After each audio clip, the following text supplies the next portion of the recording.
Hi, this is CircuitValley. Today I'm going to show you one little project of mine on which I have been working for quite some time. After multiple failed attempts, I finally managed to achieve to design and construct a small little USB device. And what does it do? It generates really fast edge or fast pulses on its output. It can achieve 30 picoseconds. That's why the name KLIP30, and very fast, around 22-21 picoseconds of falling edges. Typical rising edge specification is 27 to 28 picoseconds, and typical falling edge is around 20 picoseconds. So this is really handy to do TDR measurement and analysis of the PCB traces and connectors, and when you have very high speed connect signals going through multiple backplanes. I'm designing one really which involve multiple 16 gigabit per second connections. So I was trying to figure out a way to measure the impedance between backplanes and multiple connectors and stack up the PCBs and high speed PCB till they reach FPGA. Primary reason why I implemented this project to analyze PCBs and analyze traces. You can also of course do TDR with them and do multiple things with this thing. So this little device get powered from the USB. It is completely programmable, so you can program the frequency, also program the amplitude of the pulse as well. Duty cycle is fixed to 50%, but the output amplitude and the output frequency is programmable 30 kilohertz to 300 megahertz. So on the back you have a USB and you have a status LED. Status stress power LED. It's a bicolor LED. When it's red, it indicates that this device is being powered. Right now it's purple because red and blue both LEDs are lit. When it's blue, it means it's outputting signal or reference or trigger signal on this connector. Trigger is plus minus 900 millivolts, AC coupled. So it's primarily meant for the oscilloscope which cannot trigger on the primary signal itself. As we will see in a minute, I have a TDS 8000 oscilloscope which cannot trigger on the primary signal. So we need to supply him separate trigger. So this LED, when you configure this device when you configure the device in such a way that this port is functioning as trigger output, this LED will lit up and you will see a purple there. Otherwise you will see a red. And right now this device is outputting a trigger signal on this. That's why it's this color. You can also use this connector as a reference signal, as a 25 megahertz reference, as a reference signal to the internal PLL, and it will automatically adjust. This is also programmable, whether the functionality is trigger in or trigger out, or reference in or reference out. On the front you have another LED, and you see the status LED. Right now it's red, so it indicates that device in the default configuration mode. It shows you two indication. First indication is the device in default configuration mode, and another indication is if device is loaded configuration from the flash. So device, when you program this device, stores the configuration onto the flash, and once it's loaded, it is indicated by this LED. Right now it's showing red, means the PLL is configured and the output is available, so everything is good and device is in default state. When you program this device over USB, you don't necessarily need to program it. You can use it as is as well. By default it outputs 800 millivolts, 10 megahertz signal, and same around 28, 29 or 30 picoseconds of rising edge, around 20 picoseconds of falling edge. Output is DC coupled, 50 ohms output. Exact waveform we will see soon in the oscilloscope. I have attempted at least this project at least 8 or 9 times, never successfully implemented it, and finally now I managed to do it. This is the last version of the PCB. It works really well, and it's very well implemented, very reliable. We'll see soon how does it work. Device is controlled by a cross-platform application which is written in Qt, so you can run the application on Windows, Mac or Linux, wherever you want. So that's very convenient. I'll show you the application soon, how can we configure this thing. So this is how the basic software looks, and you can see on the top you got the device selection. If you got multiple devices connected at the same time, right now I got the 2 devices connected, so it will show you both of the devices.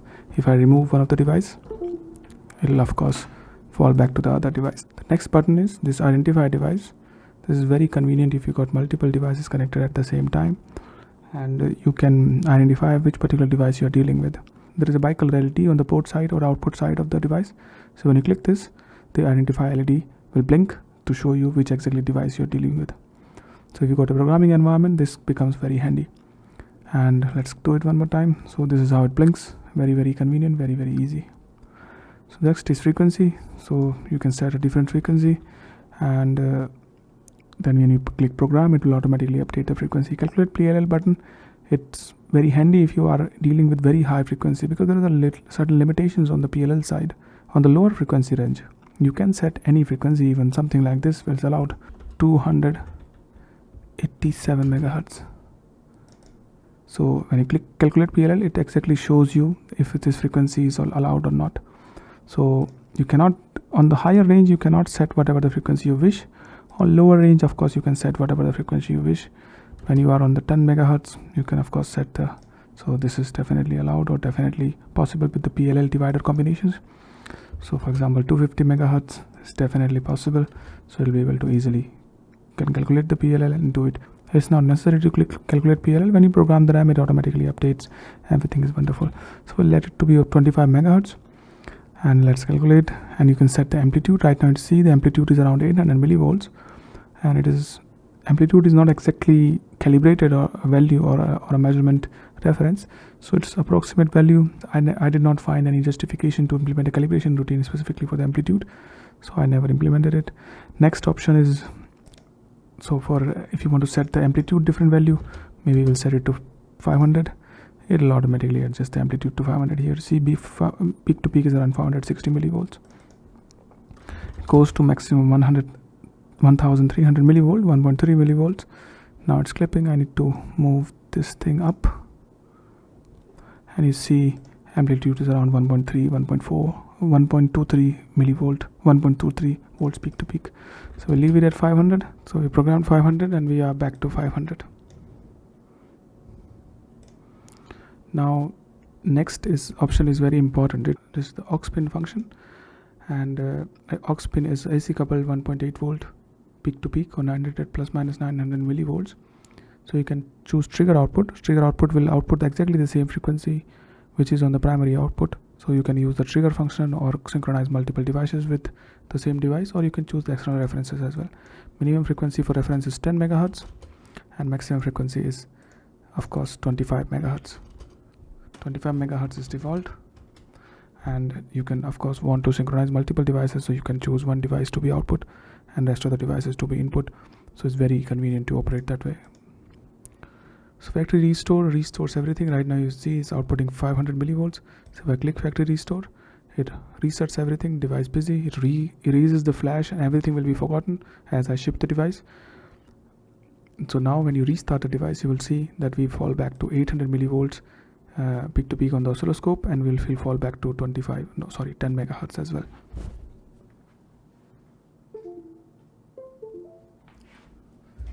So now I have fallen back, and you see 10 megahertz and 500 instead of 500 millivolt, which we set last time because we only set it to RAM, of course. Then it remembers, then it factory defaults. It's nothing special, just in case if you want to erase the devices. So now when you want to program this new values 25 megahertz and 500 millivolts to your device, you can just click the program flash and device busy and flash get programmed, and you will see this settings are stored. When I now restart the device, you will see that it will remember everything what we programmed there.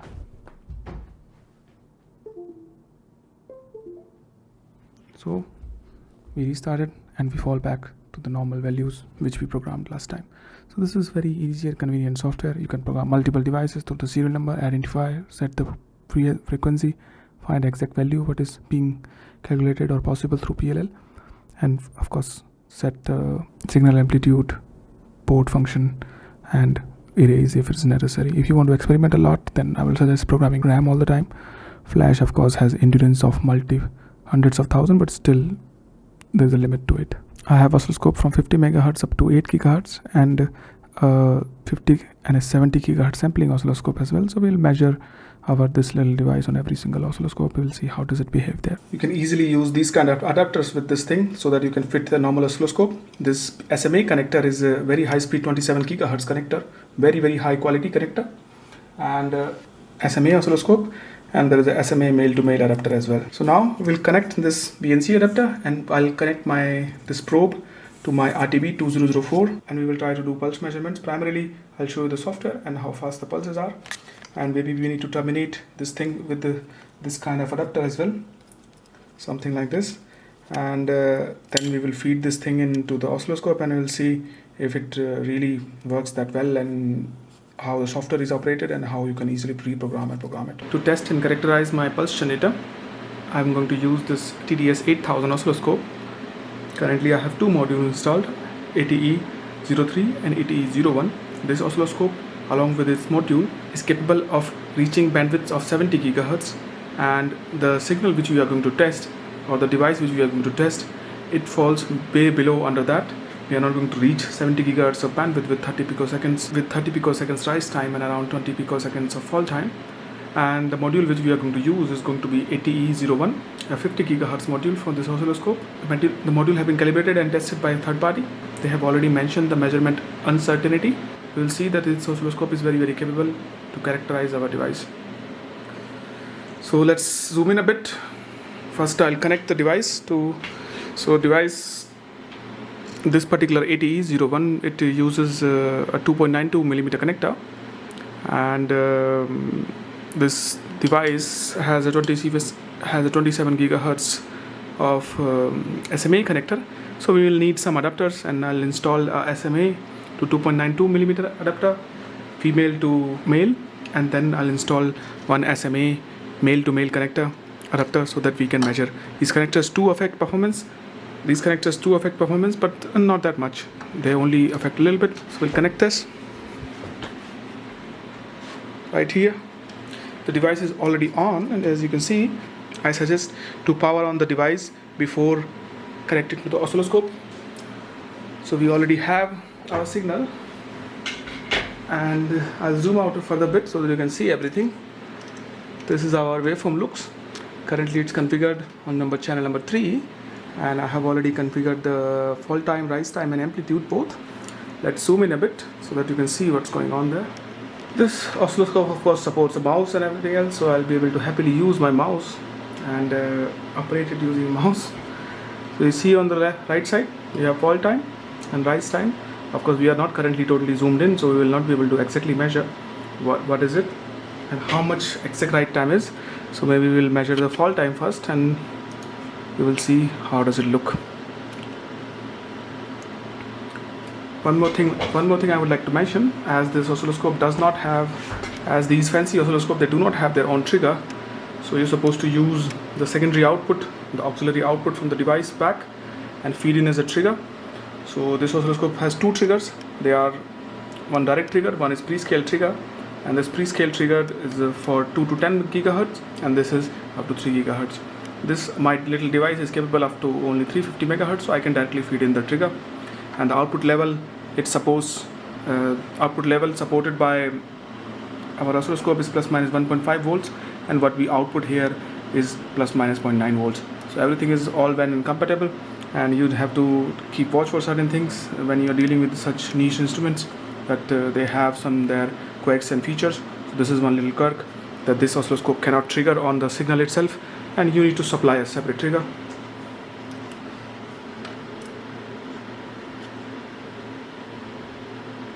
So you see this oscilloscope has two controls. One is horizontal control of course, and another is resolution. When I drop down this resolution to 2 picoseconds resolution, as it's the sampling oscilloscope, it has certain controls. So you see this rise time also increases quite a bit. So you have to dial down as far as possible. And this is our rise time at scale of 20 picoseconds. It's measuring around here on the right side around 20 picoseconds, sometimes 19 picoseconds, and something like that. So if you zoom in further, you will be able to exactly measure how much is the fall time. So it hovers around 20, 19, 20 or something like that. Some devices do perform a little bit better than others, and sometimes they reach 19 picoseconds or something like that. So this is our fall time, and you can see there is a little bit of undershoot happening there. I would say around 10% or something like that. And let's see the rise time as well. Soon I'll show you the TDR and everything else with this thing. So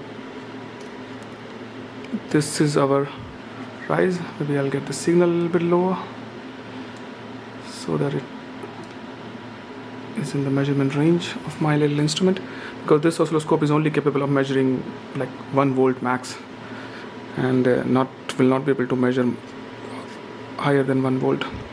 So this is what we get. We get around 27, 26 or 22, 25. This is kind of rise time I get it with it.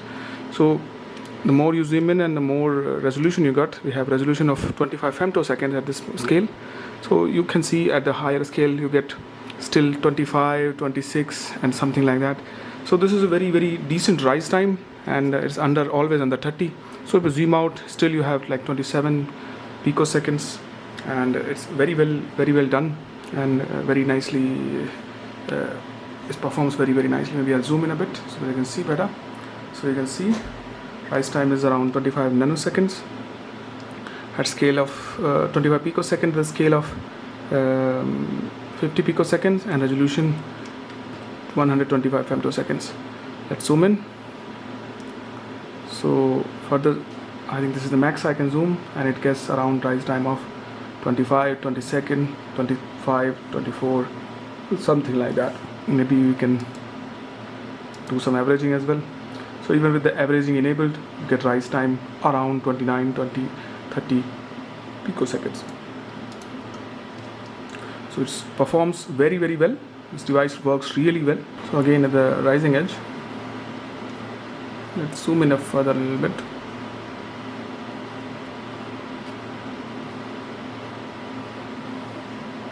So that when you look at a 10 picosecond resolution, you get the whole picture, and we are getting a rising edge of 25 picosecond or 26, 27 picoseconds around, and it's very stable. Let's maybe I'll enable the acquisition sampling. 8 samplings are quite enough actually, and even with the average, you get average rate of 29 picoseconds. That's averaging the jitter, and everything else is of course not the rising edge speed, but even at the average we get very fast rising edge. So this jitter, a little bit of jitter also contributes to this. So this is not the whole average of the rising edge itself, but even with the averaging enabled, we get a decent rising edge and decent falling edge. We got a little bit of ringing on the rising edge side, and both on the falling edge side, and a little bit of overshoot as well, maybe like 5% or 10% or something like that. And this is how it looks. So this is a DC coupled signal, and you can see on the left side I have ground reference on the top at around 60 millivolt or something like that.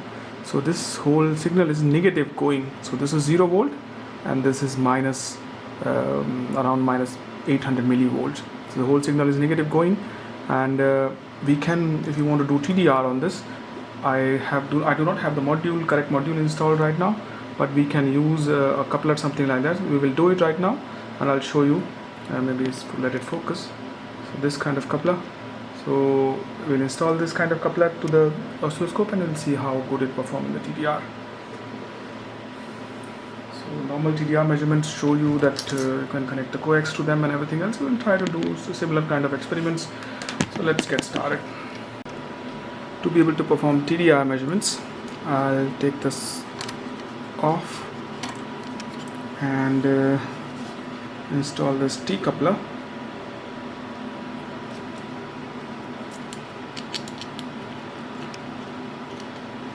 Something like this, and install this thing there.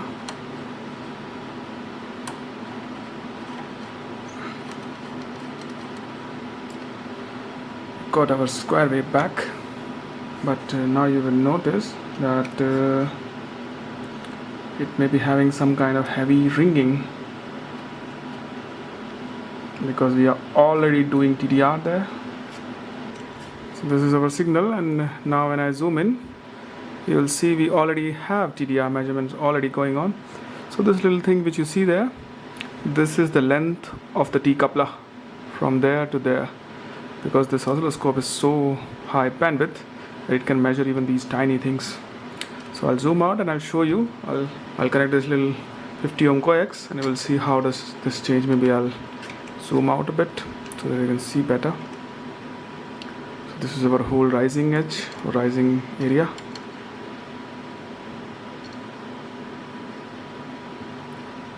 So this is, we have a setup something like this. The cable is installed and open-ended on the side. And let's see how does it look. I'll zoom in.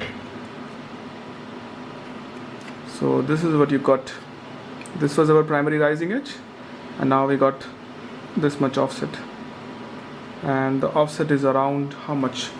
1, 2, 3, 4, 5, 6, 7, 8, 8.5 divisions of 200 picoseconds. So we can measure, as a classical measurement, we can measure the cable length. Of course, this cable length, I got the velocity factor of 0.8, speed of light 1.7 nanosecond of our turnaround time, and divide by 2 for we got around 204 milli. Means the cable length is going to be around 20 centimeters. We'll find out, we'll measure it.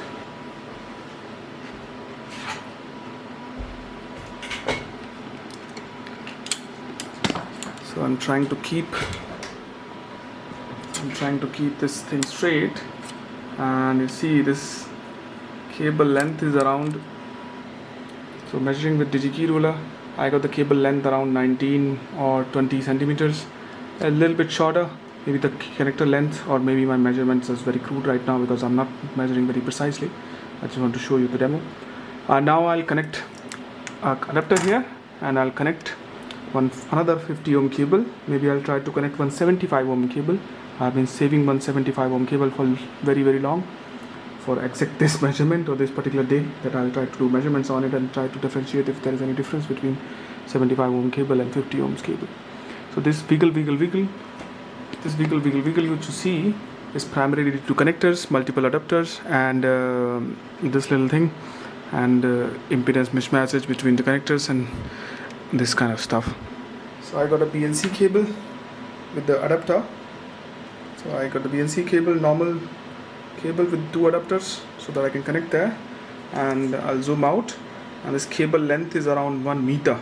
Cable is, if you want to see, this cable is Tektronix 012 005701, impedance 50 ohms. Okay, so I'll connect this cable now, and you will see how much it drops for 1 meter. Drops too much, maybe I'll zoom out a bit further. It's a little bit loose actually. Okay, so we have our rising edge and 2-3 reflections from this tiny cable. Now we see it. So now our 1 meter cable got us time of around 1, 2, 3, 4, 5, 6, 7.5 divisions of 2 nanoseconds. So now I've got connected one meter cable, 150 ohm cables, and few adapters, and you see these wiggles everywhere. For example, this wiggle which you see, this is because of these connectors which are connecting the BNC cable. So if I remove the cable, and you will see that as this exactly where the wiggle is, we got our edge. So if I connect it, the TDR got delayed, and I got delay of around 11 nanoseconds. So let's look at 11 nanosecond, how much 11 nanosecond will give us the cable length which we added new cable. So maybe I'm not measuring wrong, but 1.11 nanoseconds give me around 1.3 meters. It's not very precise right now because I'm not zoomed in, or there are connectors in the play and everything else. Now what I will do, I will connect 75 ohm cables, but I'll remove a 50 ohm cable first, and I'll connect a 75 ohm cable, and then connect a 50 ohm 1 meter cable. So now total 3 meters, total around 2 meter cable is connected. One short coax SMA cable, 1 meter of normal cable. This is the 75 ohms cable, and now I'll connect a 50 ohms cable so that you can see the difference. Maybe you will be able to see the difference between 50 ohms cable and 75 ohms cable. And this wiggle which you see on your screen, this is exactly where we connect our 50 ohms cable. I do not see any direct difference between both of the things, but now I'll save it as a reference, and I'll replace that 75 ohm cable with a 50 ohm cable. Save waveform, save. So this is our 75 ohm cable, and let's see if we got anything difference if we put a 50 ohms cable there.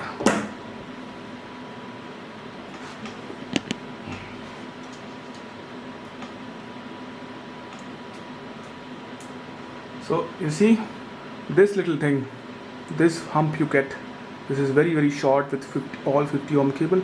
Previously I had one SMA, then a 75 ohm cable, and then a 50 ohm cable connected. Now it's all 50. So this little crude setup which we built just now, we are able to measure difference between, what do you call it, 75 and 50 ohm cable. There's a little cable length difference between 50 and 75 ohm, but still there's a huge bump. On this particular experiment, I'll not dig deep into the thing. My primary goal of making this little device, I'm working with a very high speed signals which involves tens of gigahertz PCB routing, and for that I needed some way to measure. I wanted to have, actually I don't need it, I wanted to have some way to measure those traces and their impedance between the connectors between different PCBs.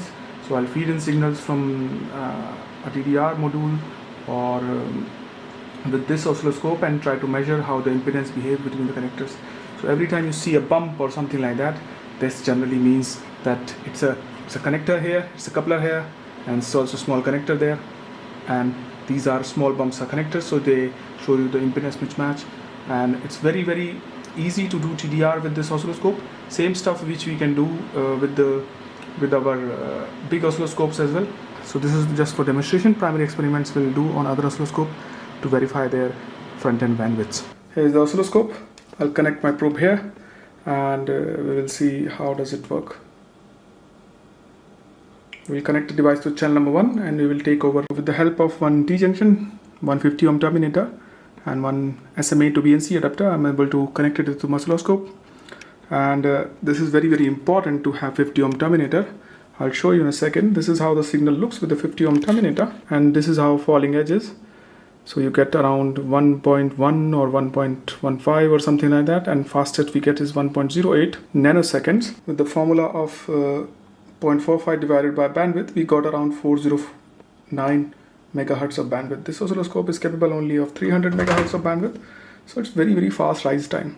So I'll show you, if I remove this adapter, what will be the consequences and how impedance is really important. First of all, amplitude increased, and now you see falling edge has increased 1.4, 1.3 and something like that. So it does affect. Now I will insert it one more time.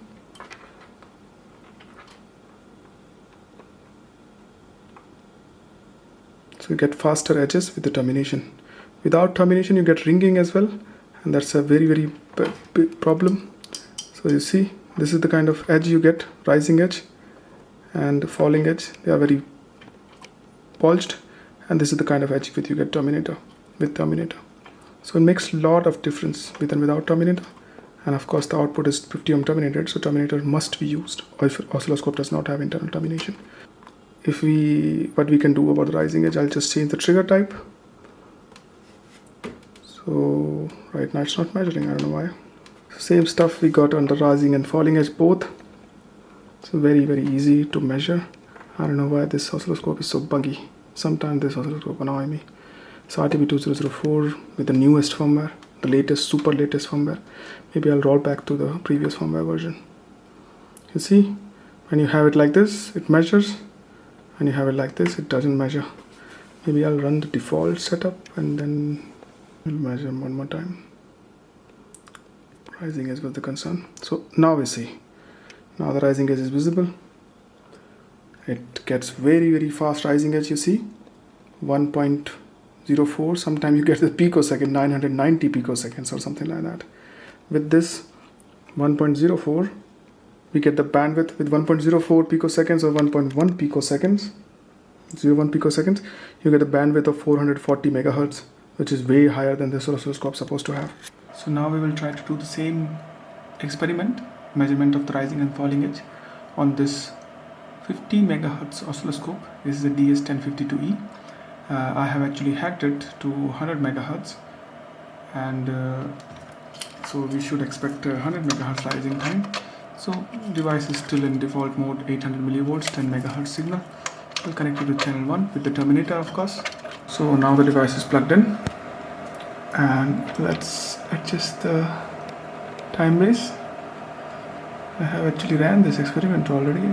we get 2.5 nanoseconds of rise time and fall time. So 2.5 nanosecond of fall time.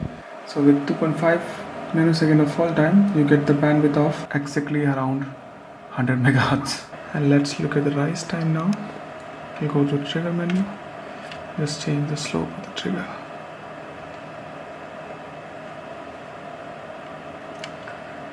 The slope of the trigger changes. You see the rise time is around 2.4, 2.3 nanoseconds.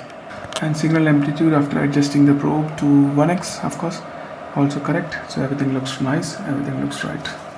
So both rising and falling edges very fast, and oscilloscope satisfy the bandwidth requirement. So next we will try my 500 megahertz MDO3000, MDO3054. This is also a decent oscilloscope. It of course supports 50 ohm and 75 ohm both terminations. We'll use 50 ohm termination, and we will definitely not need those extra adapters for this purpose. So we'll plug it in and we'll see how does it work. So device plugged in. We of course see our signal. We will do menu off. It's going into this section. Yeah, 500 millivolt peak to peak. And we got 500 millivolt per division. Right now we'll set to 200.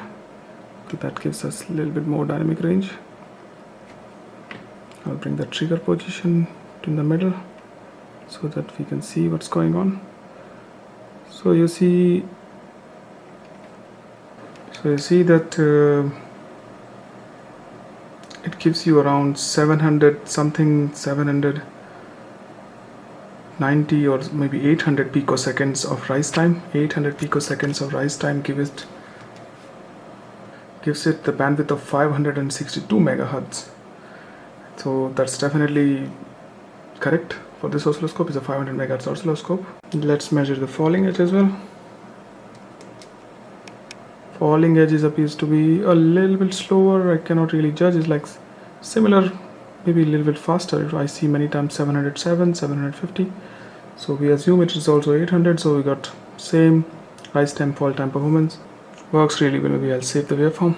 Next we'll try my Behemoth MSOS 804A 8 GHz 20 gigasample per second oscilloscope. So let's see how does it behave.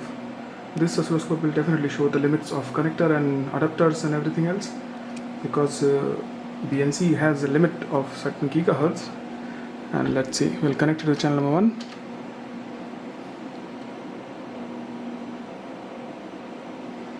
So it's connected. Trigger need to be a little bit lower. We'll go to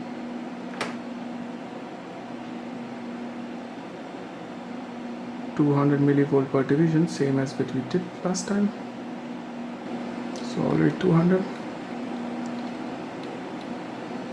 Now we'll set up a measurement. I'll use my mouse.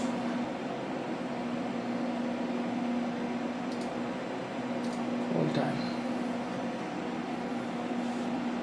So we are getting the fastest rise time of around 61.9 picoseconds. And we see that over on the top it shows that it's already 50 ohm terminated, so that's correct. 61.9